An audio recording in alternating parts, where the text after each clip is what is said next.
한 가지 이슈를 먼저 점검하면서 시작을 해보도록 하죠. 북한과 관련된 이야기인데 북한이 평창 동계올림픽 대표단 파견 문제를 논의하기 위해서 판문점 연락 채널을 다시 개통했다라는 이야기가 들려오고 있습니다. 아무래도 북한과 관련된 남북 경협주들에 있어서 호재 소식이 아닐까 싶은데 어떻게 봐야 될까요? 네, 북한 관련된 이슈들이 계속해서 나오고 있습니다. 제가 어제 바로 증시투데이에서도 바로 북한 관련 남북 경협주에 대해서 말씀드린 바가 있습니다. 근데 오늘 다시 남북 경협주 카드를 꺼내들고 왔습니다. 바로 관련된 이슈로는 바로 어제 같은 경우는 평창 올림픽, 동계올림픽 관련 이슈였죠. 이 북한의 김정은 국방위원장이 평창에 대표단을 파견할 것이다라고 해서 남북 경협주가 상당히 기대된다 했는데 바로 어제 시장에서 엄청나게 급등을 했습니다. 자, 그런데 이 바로 평창 올림픽 외에도 한 가지가 더 있으니 바로 이름하여 바로 판문점 관련 소식입니다.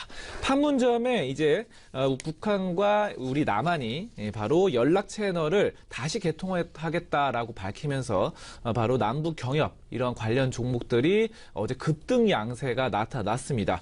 아무튼 이제 어제 보시면은 3시 30분부터 판문점 관련해서 연락 채널을 이제 개통하겠다라고 밝히면서 이 또 평창 올림픽 관련된 이런 이슈와 함께 시너지 효과가 기대되어진다. 이런 점들을 좀 보시면 되겠습니다.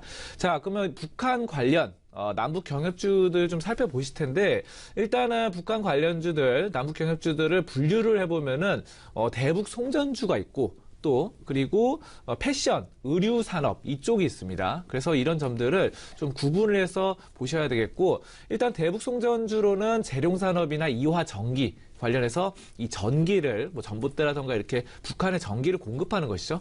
이런 부분들이 있고 또 패션, 의류, 섬유 산업 북한에서는 값싼 노동력으로 섬유 산업이 발전할 수 있기 때문에 이런 부분들에서는 좋은 사람들, 신원 그리고 인디에프 이렇게 이렇게 섬유 이쪽이 있다 대표적으로 말씀을 드렸습니다. 자, 그럼 대북 송전주인 전기 관련 산업, 재룡 산업부터 하나씩 좀 자세히 살펴보도록 하실 텐데요. 차트 보시면은 어제 시장에서 바로 재룡 산업이 엄청나게 급등을 했습니다. 어제 장중에 고점 22%까지 상승을 했고 종가가 8%로 끝났지만 바로 윗꼬리 양봉 같은 경우는 저는 상당히 좀 영망치형 캔들로 좀 긍정적인 시그널로 받아들입니다. 이런 점들 몇 번 말씀드린 바가 있습니다. 자, 그리고 1월 2일도 마찬가지죠. 이날도 이제 북한의 이 바로 평창 올림픽 이런 것들 참여하겠다라는 의지 이런 부분들 때문에 올랐는데 계속해서 겹게 호재가 겹쳐지고 있습니다.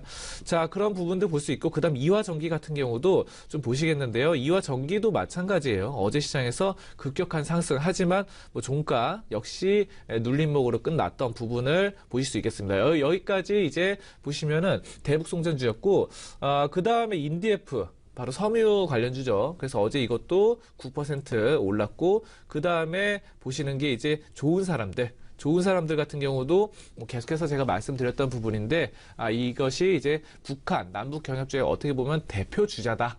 이렇게 보시면 되겠고 개성공단이나 등등 다시 되면은 좀 좋은 결과가 있지 않을까 기대되어집니다.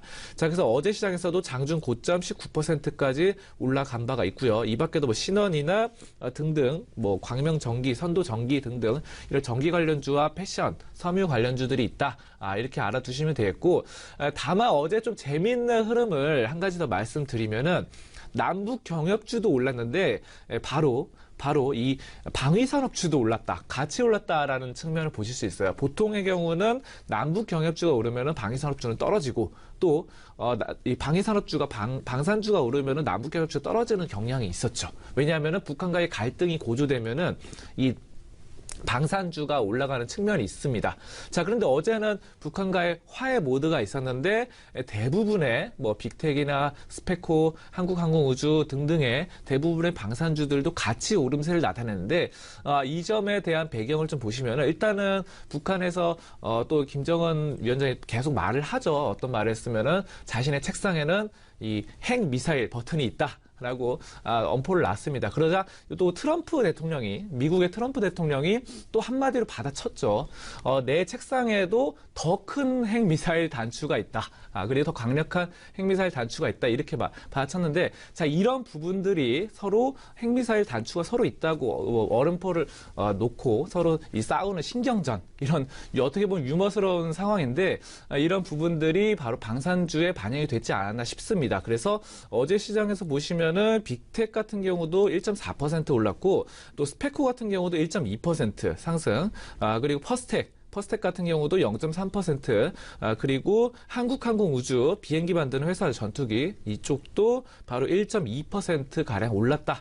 이렇게 보시면 되겠고, 아무튼 여러분들이 주목하실 거는 여러 가지 상황들을 좀 생각을 해 보셔야 되고, 2018년에는 일단은 2018년 상반기에는 그래도 좀 화해 무드가 조성되지 않겠나. 평창 올림픽까지는 2월 달까지는 그래도 남북 경협주가 더 강세로 나타날 것으로 보여지고 있고, 그 뒤에는 또 모릅니다. 이 김정은과 트럼프 이 두 막강한 이 지도자들이 어떤 신경전을 벌일지 모르기 때문에 3월 이후로는 다시 한번 또 방위 산업주들을 좀 주목해 볼 수 있다. 이런 투자 전략을 세워보고 접근하시면 좋을 것 같습니다.